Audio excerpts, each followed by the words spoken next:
the analyst desk. The first pick, Braum, was a little bit strange. There were questions from both sides. We'll see if there's answers this time. One of the answers Team Liquid has is no more Syndra.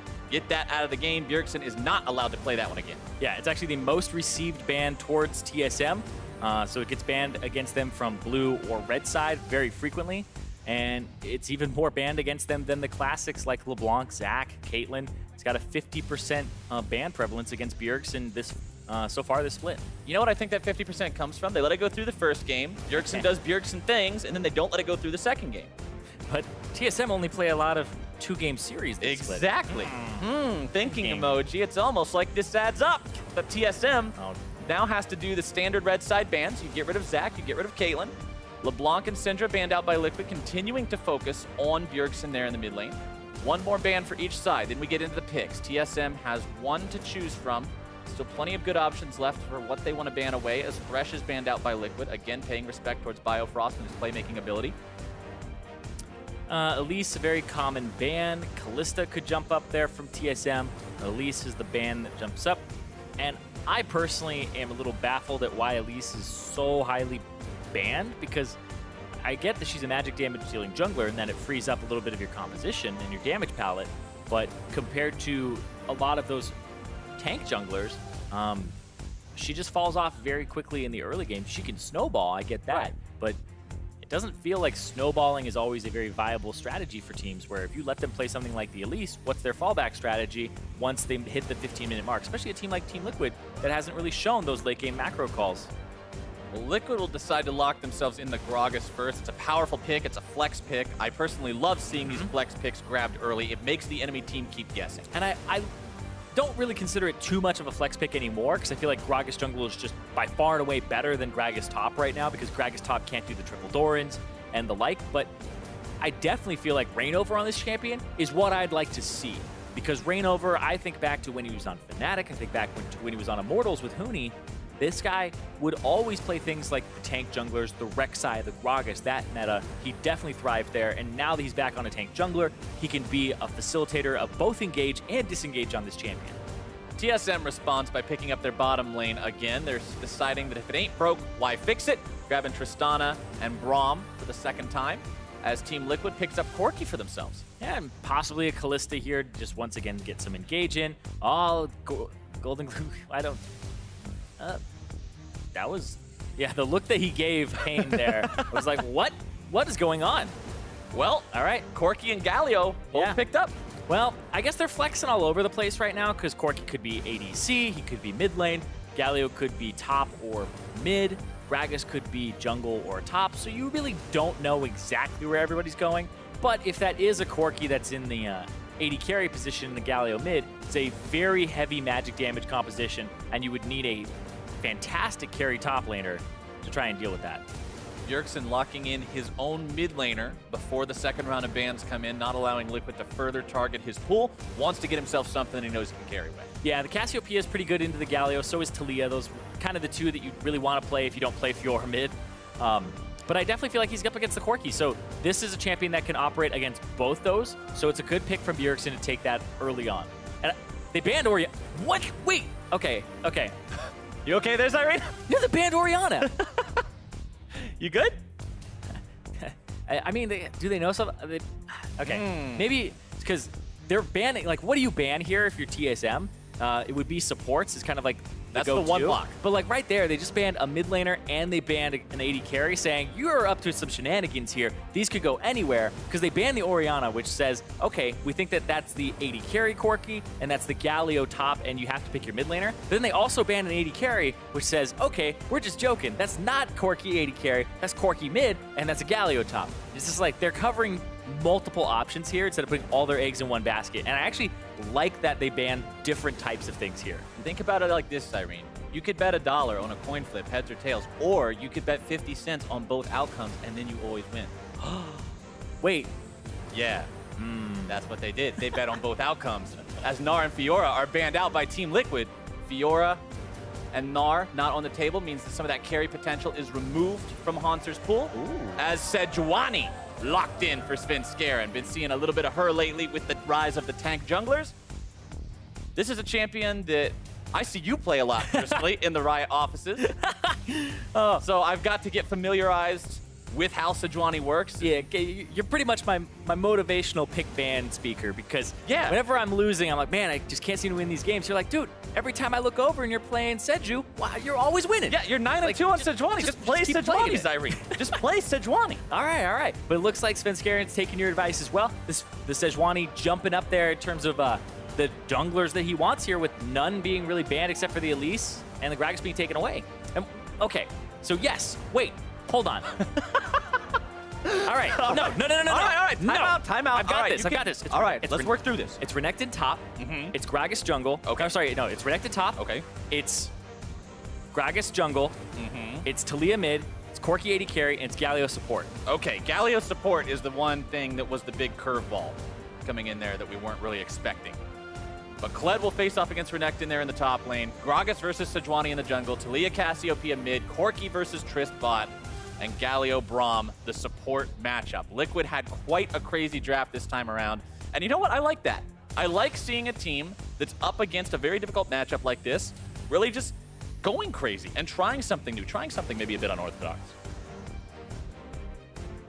It's a lot of magic damage. And then in the top lane, they have their physical damage. So you can pretty... It is an excessive amount of AP damage. Yeah, if you shut down Lourlo, then you kind of just have to build MR. And I mean, Lourlo's in a position where he's on a champ that if it gets shut down anyway, it's really bad because Renekton wants to snowball. So good news is he's up against Kled, so he'll be in a good spot to actually win that matchup, shove him under turret. The Sejuani plus Kled is a lot of engage power to get to that backline, so the Corki and also the Taliyah won't be completely safe. Always have to kind of watch out for that. And it's funny because a lot of times when you see the one damage type compositions, it's always the all AD comp that gets criticized because, oh, all they have to do is stack armor, no MR required, makes it very difficult, scaling, blah, blah, blah, blah, blah. This is the opposite case. Well, I would say it's definitely harder to index on magic resistance as a gigantic stack because people like buying Ninja Tabi in terms of the AD. They like buying things like Randuin's Omen. Like, everything feels really good, whereas now you're like, okay, can I get an Abyssal Mask plus Spirit Visage, but I don't get the full effect of the Spirit Visage's healing, so otherwise magic resist, a little bit harder to get on, but it doesn't matter. It's TSM versus TL. TSM trying to make this a quick one. Yes, Svenskeren's got the good skin, man. Poro Rider Sejuani is one of my favorite skins in the entire game of League of Legends. I never had a single game on Sejuani, and when that came out, I bought it just in case because that is such a cool skin. So happy to see it. I missed that sale. Look at that. Thank you, cameraman. Look at how cool it is. It's got his tongue hanging out there. It's got no cares in the world. Well, they also have Sejuani Braum, which is, in my opinion, the best level 1 you can have in the entire game, because Braum will get the passive stun on, and then Sejuani will stack her passive stun, and if the person flashes away after the Braum stun, the passive, you activate the Sejuani E stun from a range, so you'd even get them after they flash with that extra stun. I feel like you keep going. We're going to have something. Get your play-by-play ready, Cat Flowers. All right. We're warming up. What's happening here? What's Biofrost doing? He's going in the bush. Check out this brush. Here we go. 5 versus 5. Level 1. Break it out. TSM getting themselves away just for a moment. Exhaust onto Poro Rider Sejuani. Getting herself away over the wall with the flash, but GoldenGlue in hot pursuit. Svenskeren drops for first blood. DoubleLift may just be dropping for second as ReignOver comes in with the body slam to make it happen, and Liquid finds 2. That was so well played from TL.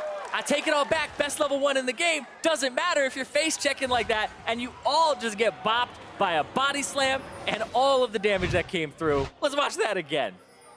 The Biofrost walks up instead of throwing a Q into the bush. All of the Galio damage.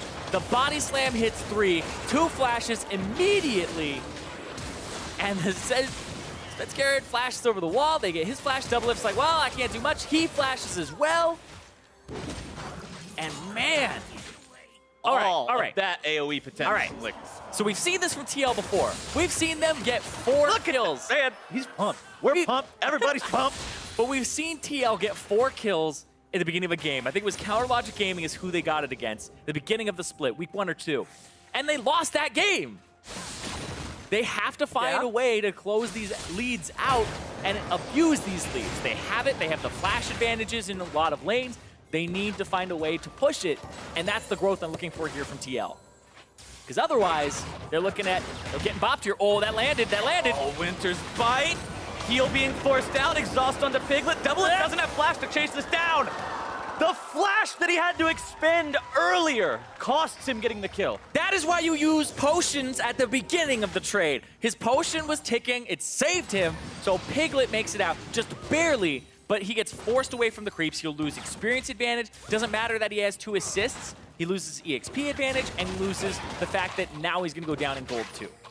Piglet gotta be sweating a little bit after the outcome of that one. So very close to death, but DoubleLift and Biofrost will gain lane control, as you said, shoving this wave up into the turret as fast as they can. They're gonna lose maybe a couple of them, but not really a whole lot. Matt trying to pull him over so that his AD carry doesn't miss any. What a team player. He just missed 1 out of that big group, I believe, in terms of the experience, but otherwise some had died during that entire ordeal. But now he'll get some solo EXP. He'll pick some up. He'll try to push this all the way back. But now this gives an opportunity for Biofrost to check for wards, roam around. Just kind of do whatever he's his waiting for GoldenGlue to show again. Desires. But he's backing. And this is actually something that Taliyah's, like, you never take teleport on Taliyah, like, regardless of, like, any of the matchups and stuff like that. The reason is that she actually gets back to lane very quickly because of her passive up against the wall. And she has more movement speed than most champions at a lot of points. So you can see how he just hugs the turret, gets his passive, goes to the left side, gets his passive, and then just runs it straight down. And by the time the mini wave hits there, he didn't miss a single one. Very easy to get back to lane when you get to ride that surfboard the entire way. Makes it that much simpler to get back when you need to get back, hit those power spikes, get those items. 1-0 and 1. I mean, he was a part of both of the early kills, grabbing one of them. So that lost chapter already online for him is huge. Yeah, it's very big. And the fact that he'll be able to go up against the Cassiopeia and constantly push out is great. We've seen some adaptations. Pobelter has kind of changed his Taliyah build, and we've seen some augmentations of no longer going for the Morellonomicon because the cooldown reduction just makes it so you have so much worked ground around you. And the fact that I was talking about, like, you back over and over again, you just refill your mana. We've seen a lot of early Leandries for the spell penetration and just the extra damage, as opposed to Morellonomicon and the CDR. So it looks like GoldenGlue is still going for the CDR build here, just to try and rapidly deal damage to Bjergsen instead of be a little more bursty. And I want to comment that Liquid is still maintaining the roughly 1,000 gold lead that they earned in the level 1, because last game they were hemorrhaging gold early on simply in farm. TSM was up almost 1,000 before First Blood came in. So Liquid's doing a much better job this time around of staying equal to TSM. And TSM, you know, tried to abuse that level 1, which I think is the right call, but the way that they approached it without checking the bush, without applying the passive ahead of time, was just a little bit of an oversight. So they got punished for it, but yeah, like I said, I want to see TL push this out, and that would be the sign of them becoming a little bit better than that bottom team. Lourlo feeling very comfortable here in the top lane, shoving Hauntzer all the way back past that tier 1, all the way back past the tier 2, even to back. Waste that much more of his time, cost him that much more experience and gold. Matt gets hit by another Winter's Bite. More damage coming through from DoubleLift. The explosives charge down. They make the kill. Very nice. Interrupt with the Justice Punch. DoubleLift stopped there as now Lourlo has found DoubleLift. That little Yordle is croc food. Lourlo grabbing himself his first kill and the third one of the game here for Liquid. Yeah, looks like GoldenGlue was coming to the mid lane, or coming from the mid lane as well, towards the bottom side. Svenskeren's going to help hold this wave and get the experience there. Matt, though, holds down the W, takes the extra damage reduction for a long time, knocks him up right after, too. The exhaust was also on DoubleLift right before that to just keep Matt alive, and it made all the difference, too. Lourlo comes in, you lose some CS top, but it's not a big deal because he got that kill, and it takes Kled a while to push without the Tiamat just yet, so. Overall, the game for a lot of top laners these days, since we're in a meta where top laners usually go Tiamat, Black Cleaver, Titanic Hydra, things like that. Without that Tiamat, the pushing is real slow.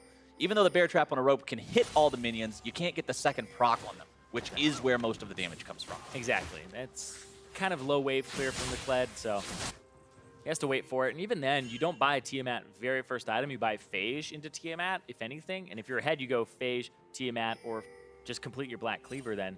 They are going to see Matt there. They're waiting for the respawn. Biofrost and Svenskeren, the double stun partners, are both by the buff. They will see it. And that's being started up. Actually knows what's going on. Yeah.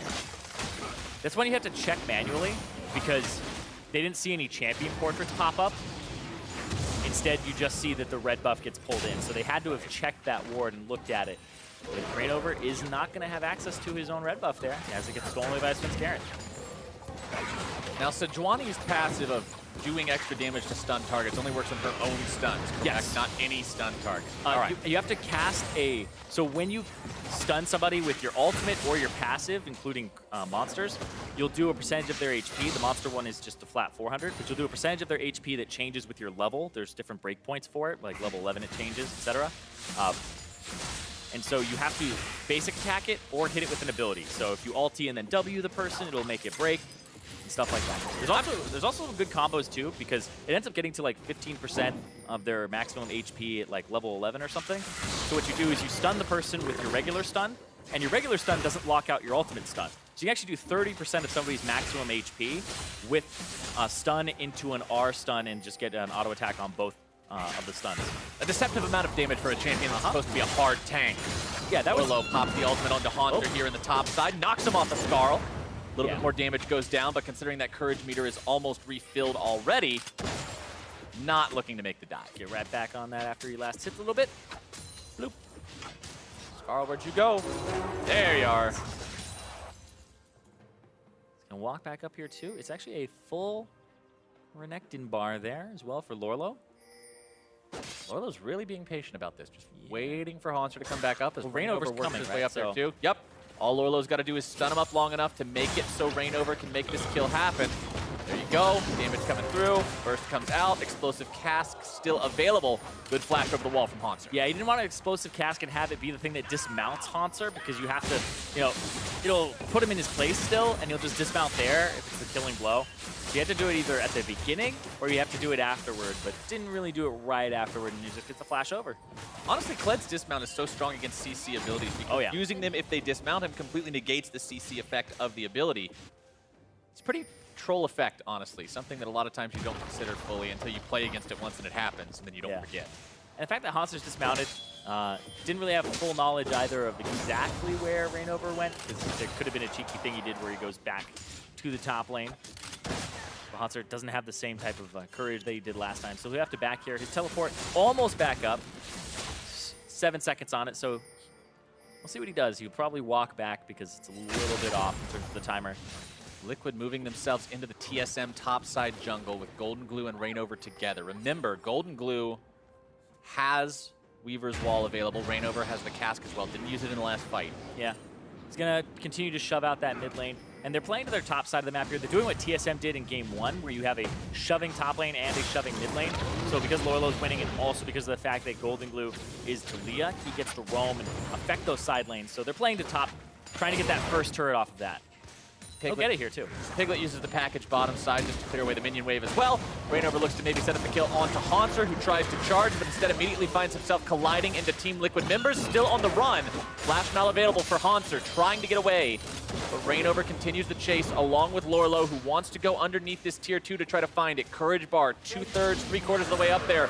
Lourlo trying to get on top before the blast cone goes off. He gets the stun, but it's buffered by the blast cone. Yeah, and also I was looking at it very closely. Lourlo does get first turret gold. He's just in range for it, so he gets that extra 650. And it's solo turret gold, too. He was right next to ReignOver. ReignOver wasn't in proximity to get and split the gold, so it was actually really well done there by TL. And I want to go back to what we talked about in Champion Select, because we said the Renekton needs to be big for there to be 2 different kinds of damage threat on Team Liquid, and to have him be 1-0 and 2, to have him get that solo first turret gold is exactly what they needed. Yeah, it's going to make their damage palette more diverse, and they're going to be able to actually not have just Sejuani itemize a single resistance to the magic resist.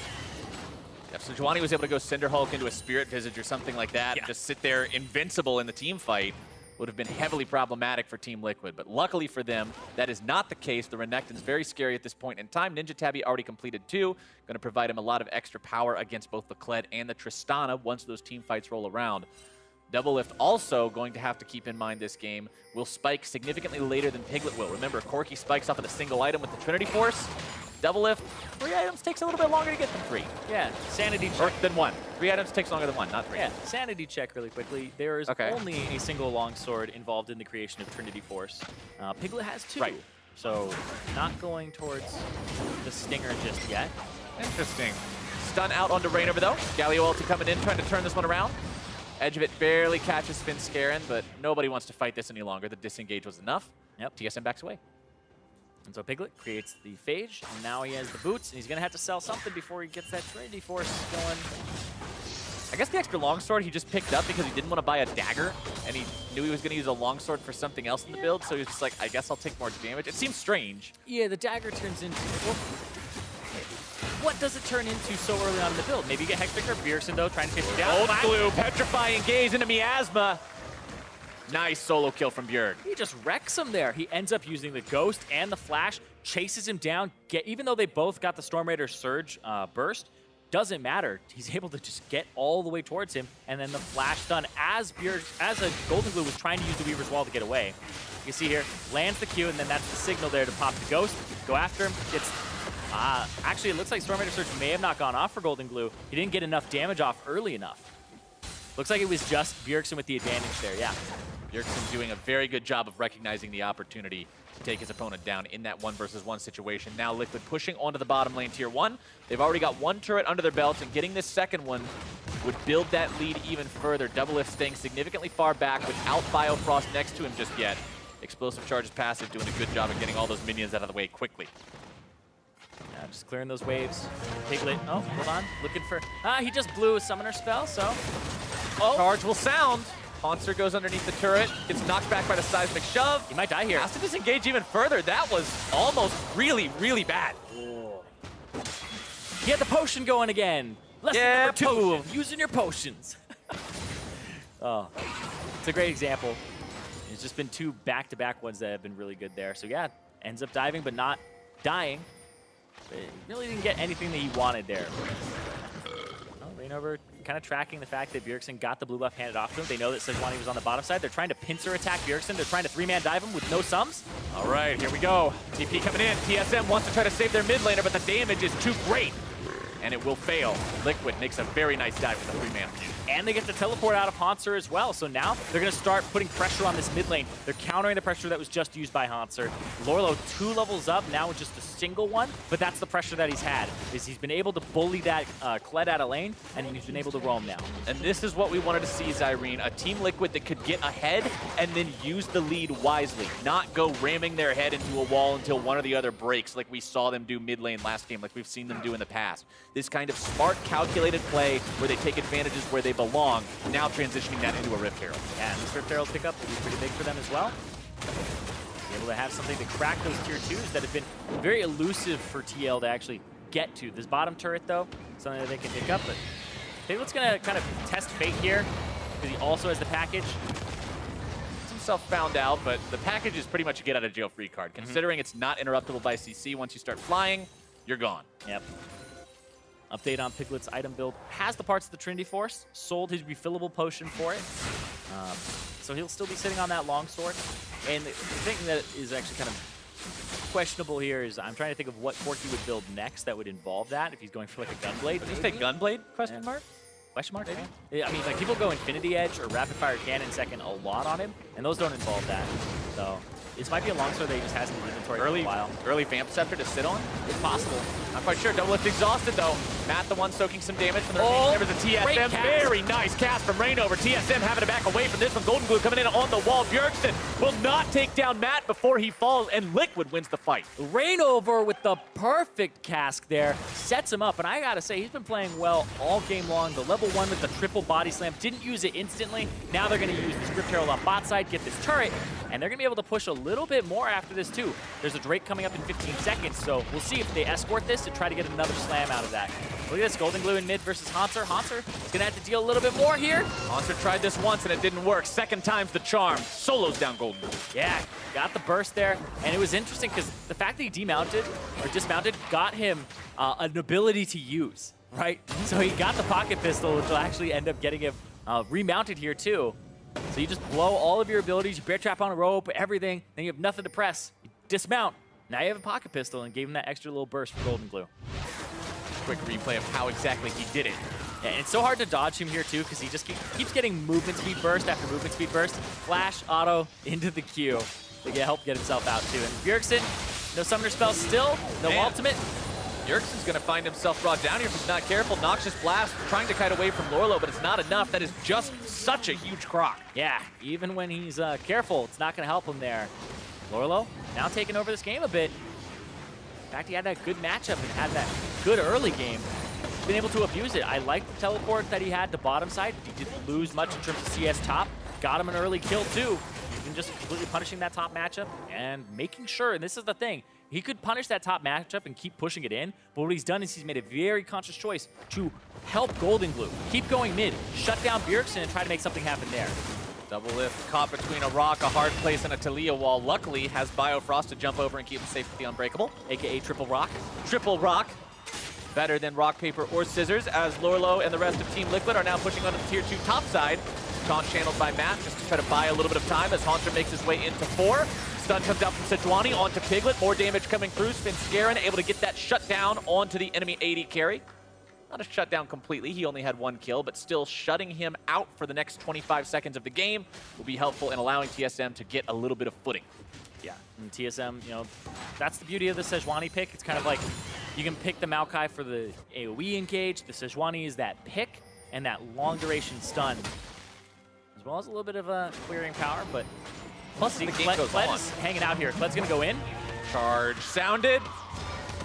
Matt gets Sejuani in though. Ends up getting himself pulled back here. The Justice Punch used to try to get himself away. Hauntzer dismounted. Lourlo comes over the wall. More damage going through. Svenskeren trying to finish off Matt, who is still barely alive. Gets slain by the flail as Svenskeren drops 2. Still a 2-for-1. Liquid gets the trade. Yeah, but now this middle turret's going to take some damage here. It's the trade they have to do, but also the bottom turret, DoubleLift is on that, and he has the explosive charge. They're going to take that back as well. Better macro play overall from TSM here, grabbing a couple of turrets. Even though they lost the kill count in the top lane, getting the 2 turrets makes it worthwhile, closes the gold gap back under 4,000. Yeah, you trade 2 for 1 and then you get these turrets back. I definitely think that's a worth trade for TSM, but TL, still like you said, have that early game advantage. And now we're hitting that mid game. 20 minutes and 30 seconds here, and Baron will be up. And this is where things can get concerning for a lot of teams that are in the middle to lower part of the standings when you look at these contests, because they're the ones who usually haven't mastered the macro elements of the game, the rotation, when to go for something and why to go for it. So I want to keep eyes on Team Liquid, because so far they've impressed me. They've done a good job this game of not getting too far ahead of themselves with their lead. Yeah. They've not tried to do these completely audacious plays that end up getting themselves punished. They've done good at pacing themselves. But how long can they keep it up? Can they keep it up all the way to the TSM Nexus? So far, the change has been working well in terms of subbing out Nori for ReignOver too. They brought ReignOver in this game. He's 2-0-3 on the Gragas. He had a great cask in the fight down bottom. He's been having good pressure and good presence, and he's been a real contributor this game. Yeah, I'm always hesitant though when stuff gets blown at the beginning of the game and 2 kills go over in a level 1. There's a reason that people would always like GG scrims and just do it over, or even just agree not to level 1 in scrims sometimes. Because what information do you pull from having a losing lane at the start, even if your lane's supposed to win, right? Right. If you have a winning lane and then a level 1 happened and now it's a losing lane, you don't really learn the matchup, you don't really learn if this champion's supposed to beat the other or how the other team operates. But here, you know, TL, you're hoping that they know how to close this lead out if you're a TL fan. It's hard to draw information from the fact that level 1 happened. You can't really go like, oh, Nori greater than ReignOver, or like vice versa, right? It's so hard to do. But those stipulations aside, it's still been a good performance from Team Liquid this game. 3-0-4 on the top laner, 2-0-3 on the jungler. Phenomenal performances by these two put together.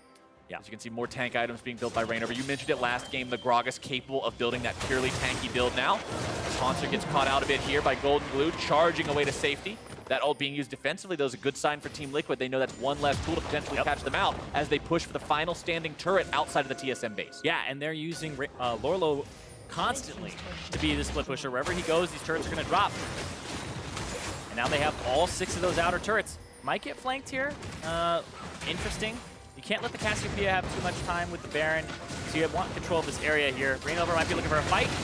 Thinking about it. Galio ultimate used. Hero's entrance.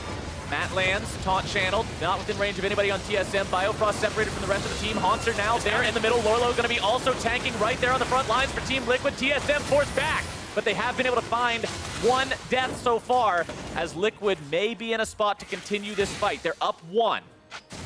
TSM still hanging around, still thinking maybe they can fight this. Svenskeren looking for Piglet. Off the side, ReignOver being attacked now by both DoubleLift and Bio. Well, Lourlo went mid. Lourlo is pushing mid, so what TL is doing is trying to keep the 4 members here. And if they check this, then, yeah, they don't find DoubleLift. DoubleLift backs, and he'll be able to defend this. Lourlo's very, very low. If anybody shows up from TSM, he knows he cannot fight them. Gets himself back, but a good job from Team Liquid sending that pressure towards mid lane and making sure that the fight closes out in their favor one way or the other. Yeah, and now Lourlo should back. There's 30 seconds on the Infernal Drake that you want to reset for. Piglet will clear out the top wave left. If he needs to, TSM will shove out mid and bottom, and they'll try to head towards that Infernal as well. I assume that's where both teams are going to be looking right now. And something to keep in mind this game is that the Elemental Drakes have gone to TSM. Ha! Ah? Sorry. I was like, Piglet sold the longsword. He just sold it. Okay, it's gone. Apparently that was just an extra longsword because he wanted 10 extra AD for a little while. Yep. Is working on Infinity Edge now with the pickaxe and the crit cloak. As TSM still trying to hold on in this game, but Liquid's lead is continually and steadily building. They're up to almost 6,000 gold ahead of TSM. Yeah. They're in a great spot at the mid game. 23 minutes in, 6,000 gold up is nothing to be laughed at. Infernal Drake #2 is live. Teams might be looking to fight for this one. And the gold advantage is mostly on the top lane, the mid lane, and the jungle here. So it's that top half of the map for Team Liquid where they have a 2,000 gold advantage, 2,700. Look at this, like you said, Elemental Drake control.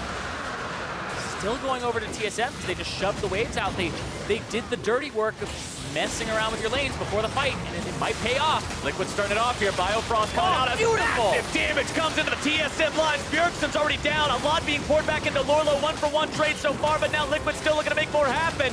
Hauntzer getting himself over the wall with the pocket pistol. Svenskeren barely getting away, having a flash just to survive. DoubleLift trying to get away, but it's a double kill for Piglet. Likely wanting to make it a triple, except he's not even the one responsible. DoubleLift with the outplay. Jumping away from that. Dodges the Justice Punch, and they die together. And it's an even trade. It goes 3 for 3 at the end as DoubleLift picks up 2 and loses his life just barely. No love between players who fought together at the end of last split. DoubleLift knows who his allegiance sides with now. Showing his moves against Team Liquid. This was a beautiful cast from ReignOver. The Banshee spell falls off of Bjergsen, hits him into the team. He has to flash away, gets taunted up. He drops at the start, and so DoubleLift is really that big damage dealer who's left as Hauntzer gets dismounted, and they focus Hauntzer off to the side, and then he flashes over, and then everybody ditches, and then they send 2 to go to the top, and they send 2 down here with a full HP GoldenGlue. He gets crit once, he gets crit twice, and then the explosion happens, and then another crit comes through, and oh man, DoubleLift, he's at 50% crit right now, so you're thinking every other shot crits. That's pretty much exactly what happened there. That was a 50%. That wasn't much luck involved in that, to be honest. That was the item build at this point. And I want to remind everyone talking about that item build, we mentioned earlier how Corki spikes early. Tristana has her spike later in the game, typically at 3 items, like what you would expect from a Caitlyn once you hit the Energizer status, and DoubleLift is getting close.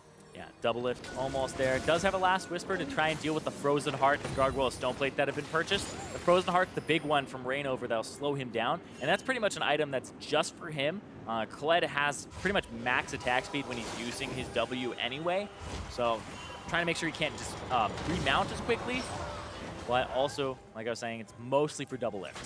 Even though it wasn't an even fight between the two teams, Liquid still sitting in command of this game overall. That 6,000 gold lead hasn't changed since we talked about it a couple of minutes ago.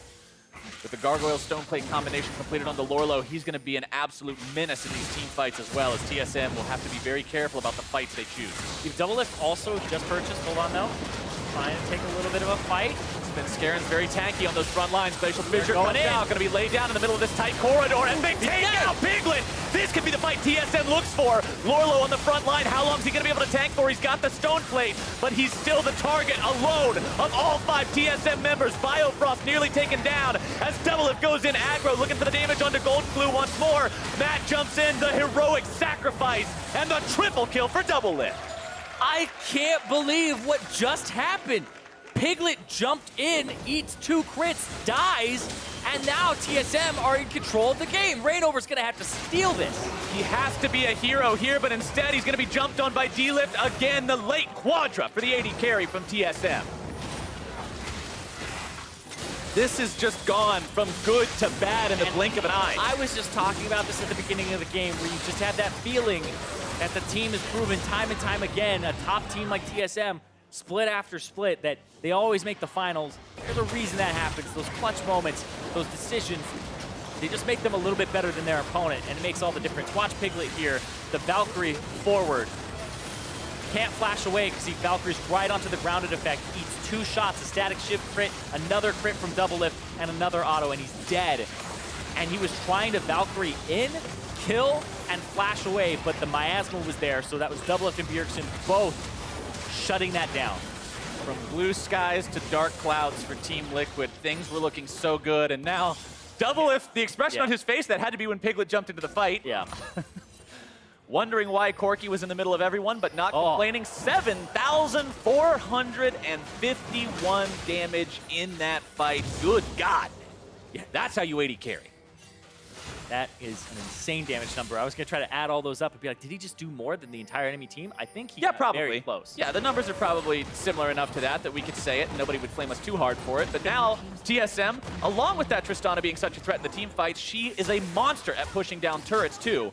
QSS also completed for DLift, so if he does get caught out by some of that CC, he can get himself away from it. Yeah, the push continues. And this is one of the big things about having DoubleLift back in the roster. People were constantly talking about shot calling, and he said he was kind of feeling like the break made him a little rusty, and he was still trying to get his groove back. The Tristana has worked out wonders for him, as well as the Ashe that he's been playing a whole bunch earlier in the split. And now, 7-3. Bjergsen 1-4-4. So Bjergsen has been kind of shut down and focused this game, and they've made it. Hold on, Piglet caught again, but he's able to get it. Comes out once more. Taliyah wall dropped down to try to disengage this one. Svenskeren tanking an awful lot of damage, forced to flash away to keep himself alive. Winds of War thrown back to try to stop the TSM aggro, but the Glacial Fissure is fired off, and Team Liquid has to retreat after losing that turret. Yep.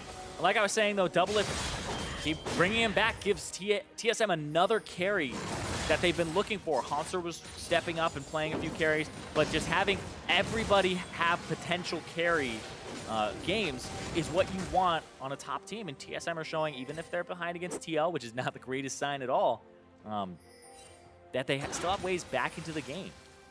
Now they're pressuring onto the enemy tier 3. Yeah, the Tristana damage is simply too much. Team Liquid's not in position at all. They have their pants down right now. They're catching them like this because TL had 3 people mid looking Mountain Drake. They are not ready for this. The charge sounds just to scare away the opponents. Dive back onto GoldenGlue. Hauntzer will zone him away for the time being. Miasma down to ground Team Liquid so they cannot re-engage smoothly. Svenskeren tanking up multiple members on the side of Liquid as Hauntzer keeps Lourlo on that rope. DoubleLift looking for an opportunity to get some firing time as TSM wants to disengage, but a nice cast knocks the opposing top laner back. DoubleLift has to be the target for Team Liquid, but he does so much damage that unless you kill him in an instant, you're risking your own lives on the chase. Just flashed away. Piglet was playing that one much safer in terms of where he was standing, but he's gonna need a few more items here before he's that big Corki threat. He needs one of those static shiv or rapid fire cannon items, help himself out and get big burst in these fights. A game that was once 6,000 gold apart or more, Zirene, is now less than 1,000 separating these two teams. TSM, honestly, if you're talking about gold effectiveness, gold efficiency, they're ahead because of the 2 Infernal Drakes they've gathered for themselves. Now looking to grab one last Elemental, get some mountain power, some more objective control, and it looks like Liquid's not in any sort of spot to contest this, unless maybe some weird blind Corki rocket over the wall comes through and Sven decides that Smite isn't a button on his keyboard. Yeah, I mean, it is Piglet. I wouldn't put it past him, but he doesn't seem to be contesting this at all. No, nobody too concerned about this one. And DoubleLift, though, on the other hand, does complete the Mercurial Scimitar here, so catching him is going to be very difficult. Even if you get a stun on him with the Renekton or something, you have to immediately follow up. And now the Tristana, as the game goes longer and longer, she gets more and more range. She's going to be sitting at about, nope. She gets to 815 when she has a rapid fire cannon. Other than that, when she's just sitting around with level 16, she's got 655, so she's right above where Caitlyn is. Yeah, it's like 680 or something by the time she hits the final level. I think it's 8 per level around the Svenskeren from the flank. Lourlo, the one who's jumped on, but he's got Gargoyle Stoneplate. He can take that kind of a beating for now. Hauntzer and Svenskeren both juggled backwards for the seismic shove. The turret falls so TSM can take the fight if they want to. Heroic entrance down to where Lourlo was. Hauntzer going to be dismounted. Liquid trying to find their opportunity to make this counterattack work. Svenskeren low. Hauntzer dead. Liquid ahead in the fight. Biofrost out of mana. Svenskeren almost out of health. Bjergsen and double. Full retreat from the carries and the remaining front line of TSM. Piglet in hot pursuit. DoubleLift can't get himself in a spot to put the auto attack into the value target so far. Bjergsen with a very nice petrifying gaze. Yeah, Piglet dodged it, but he's still behind. He doesn't have exactly what he needs. He got the static shift. No way to actually get rid of CC. The exhaust came on him as well. But Biofrost played that. Made sure that his team didn't drop. But it is still close, like you said. It's not like TSM are completely in control of the game just yet. They're still behind in gold. Yeah, they're behind in gold, up in combat stats, but it's still one where you see this fight come out, and if this Weaver's Wall sections anybody off of the fight, then it might be one where TSM can't really fight it anymore. Right there was just keeping them in as they finish the turret. But they're able to focus down Hauntzer, who takes so long to actually drop. The zoning from Matt there so they don't re-engage. And then Svenskeren, DoubleLift, and Bjergsen all have to back up instead of go forward. And it's just kind of like they have these battle lines of their front lines matching up, and those AD carries and the mages have to sit in the back and wait for things to progress. So they have to go for those front-to-back team fights where you're taking out those tanks first.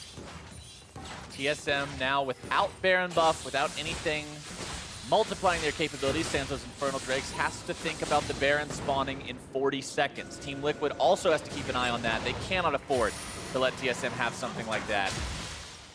Oh, that long-range pick there. Almost. Svenskeren, though, you can see his build, Warmog's. I love Warmog's second item on Sejuani. It's so much HP, it increases the damage of your W, and it makes it so that even if you lose a fight and you run away, you'll be back to full HP. So you can always do a Baron right after. You have a lot of options, and it gives cooldown reduction now. It makes it so that her ultimate comes back very quickly.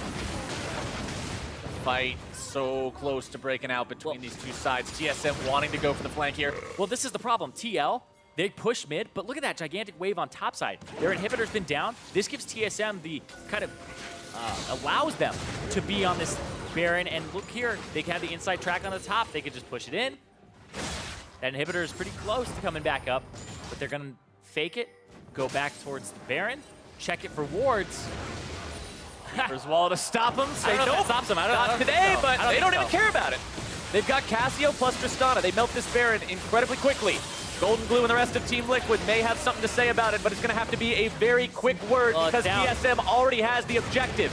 Now they try to disengage. Liquid still thinking about going in onto this one. Oh, the heroic entrance.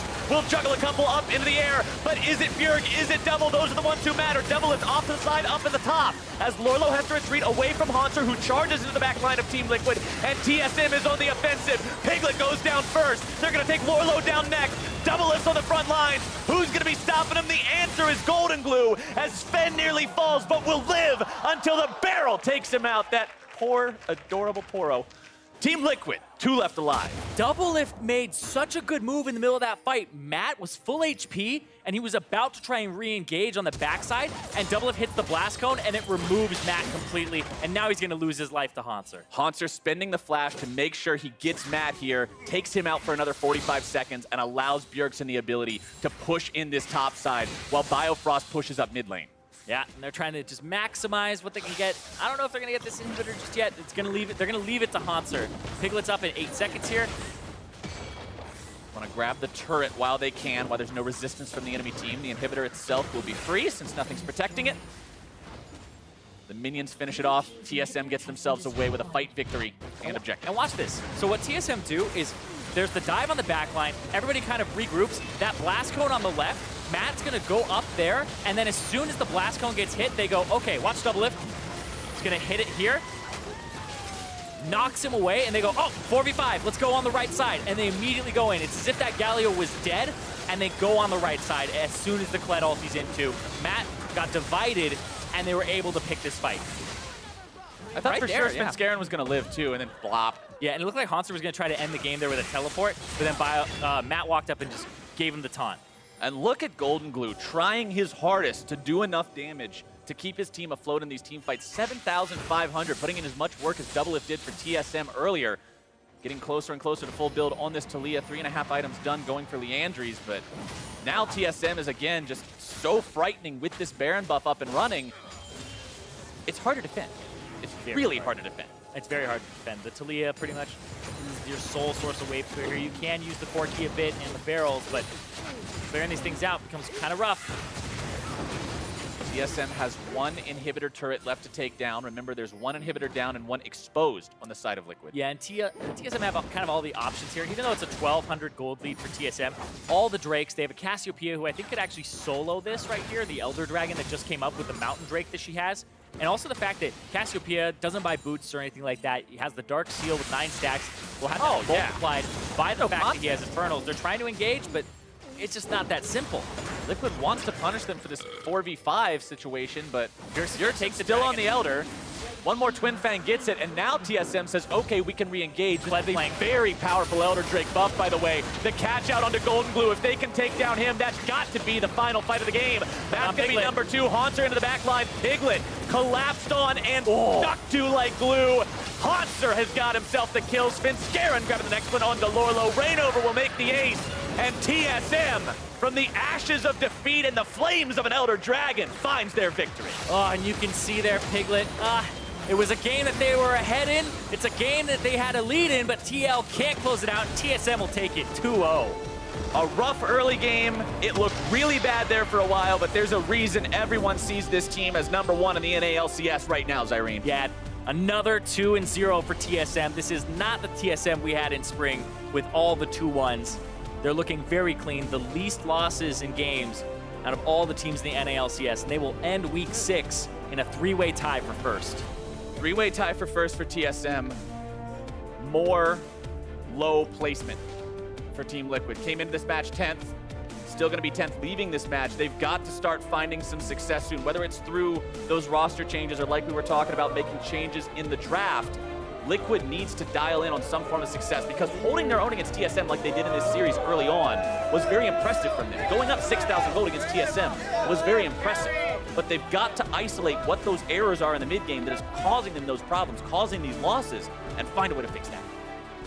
And they keep swapping some things around in the roster, and it just seems like the synergy needs to be built up. It takes time for these things to happen. And like Bjergsen said, it takes a lot of time to actually work on multiple members on a roster. It's an inefficient use of your time if you're running more than just a 5-man roster. And it has been plaguing a few teams.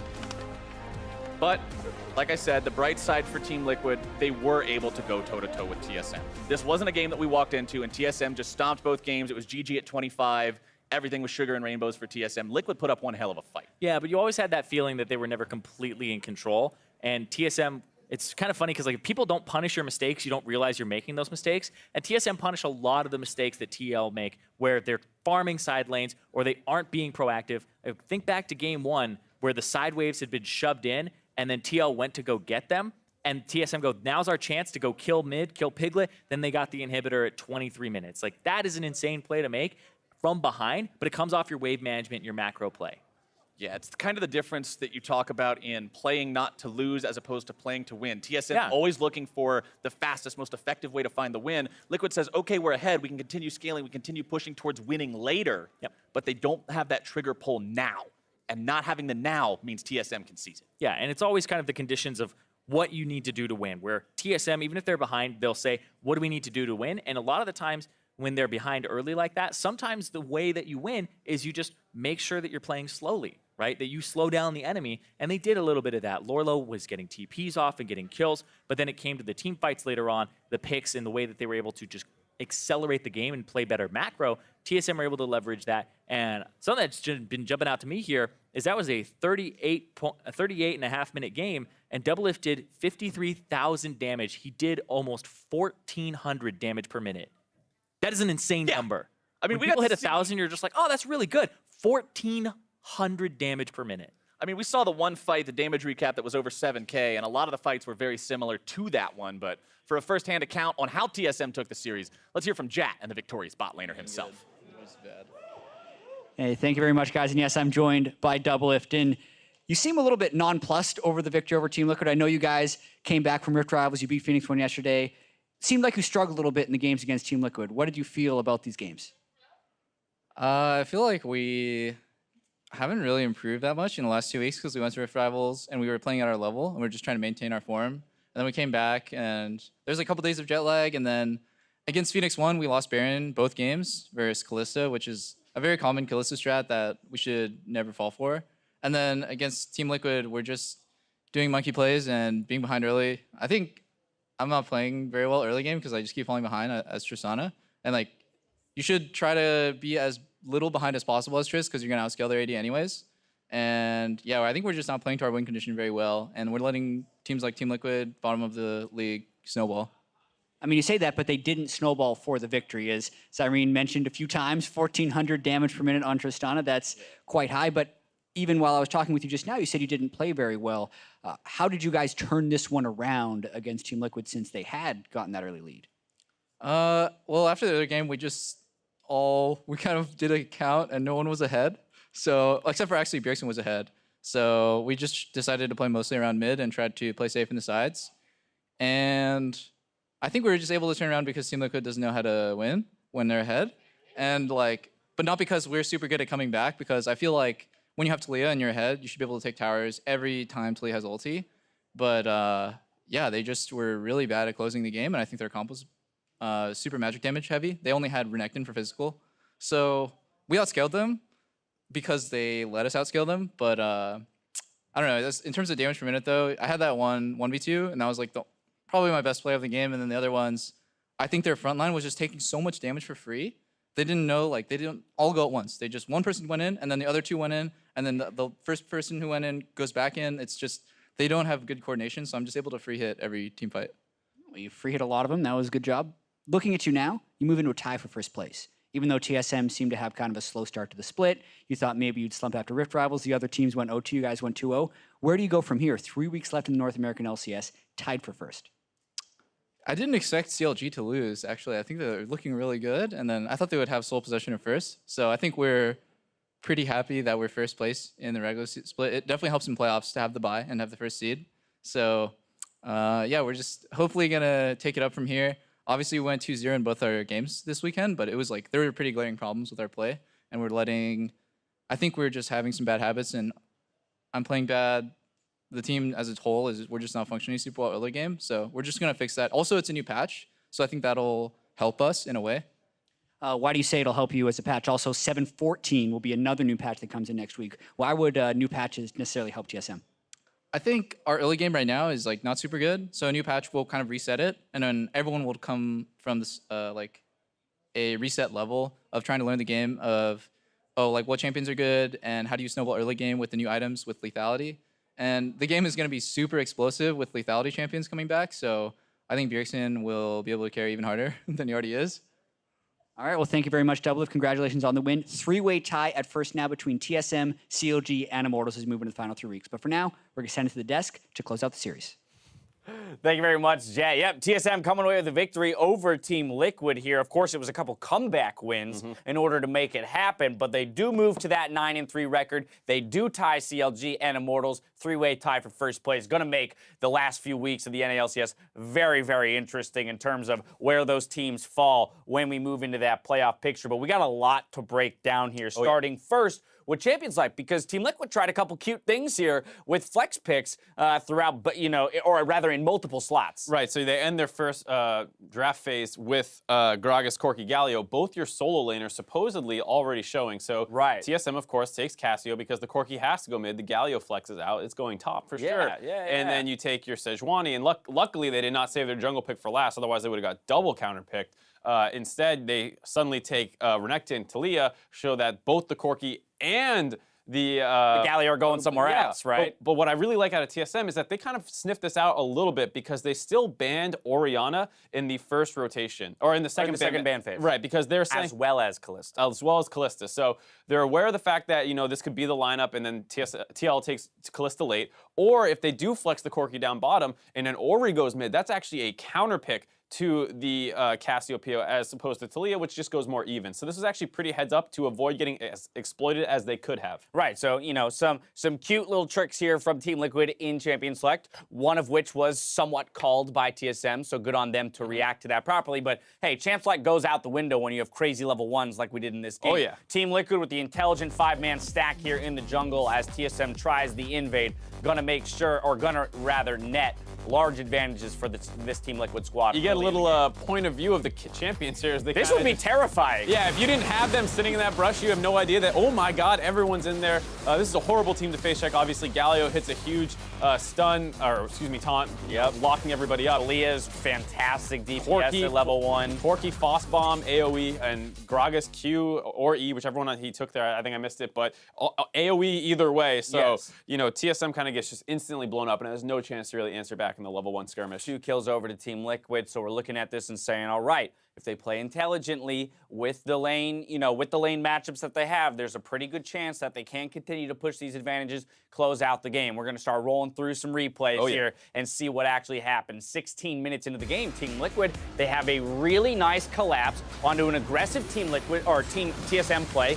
We'll also use the Rift Herald to get a turret. Huge gold lead going in their direction. A good idea out of TSM to try and force something around this bot lane, and they almost made it work, but they went on to the Galio, who can get pretty tanky pretty easily with that damage reduction, is able to survive through most of that. Taliyah is able to collapse, champion with great global mobility, and this gets turned, and then, on top of the fact that ReignOver already had a little bit of a read on the play, so he was in position, they're able to drop that Rift Herald, take a turret, and you combine that with the early level 1 that was going in their favor. A couple other of the skirmishes were going decent for them, and out of nowhere, TL starts grabbing a lot of objectives. Now, DoubleLift had mentioned that he feels Team Liquid let them back into the game, right? It wasn't necessarily the great moves that TSM made themselves. It was more Team Liquid not taking advantages where they could have. But I beg to differ a little bit. At least on this play. When you've got things like this happening, DoubleLift showing some mechanical prowess on Trist, as Bjergsen will get zeroed out, and the majority of the damage dealt will come from that Tristana pick. Huge combination here out of TL. They knock multiple members back into their team into a Galio taunt, and this fight looks pretty much over from this point, and it's just a matter of chasing enemies down. The thing is, you're chasing down DoubleLift, who's going to mechanically outplay you. Right. It's able to take GoldenGlue from basically full health with his E and a couple hits here. Nice flash to dodge out on the last tick of damage, able to blow GoldenGlue up, and then Matt, doesn't have that many cooldowns left available, gets the sidestep taunt into trade kill right there, and out of nowhere, what should have been, a 3-for-1 or something, ends up being a 3-for-3, I believe, overall. Exactly. It was exactly a 3-for-3, all 3 kills going to DoubleLift, so this puts, a fair amount of gold into his pockets, makes every future fight that much easier for TSM. We're going to fast forward another few minutes to 26:30. TSM in a 4-for-0, chasing out Team Liquid here. And this is what he talked about with multiple people going in one at a time. ReignOver's in full retreat mode. You see Matt walk forward on the Galio. He gets chunked out, then Piglet's forward as well. They just kind of present themselves one at a time for Tristana and Cassio to melt down, and then with that influx of gold that DoubleLift got in the last fight, he's able to kind of snowball through here, jumping forward multiple times.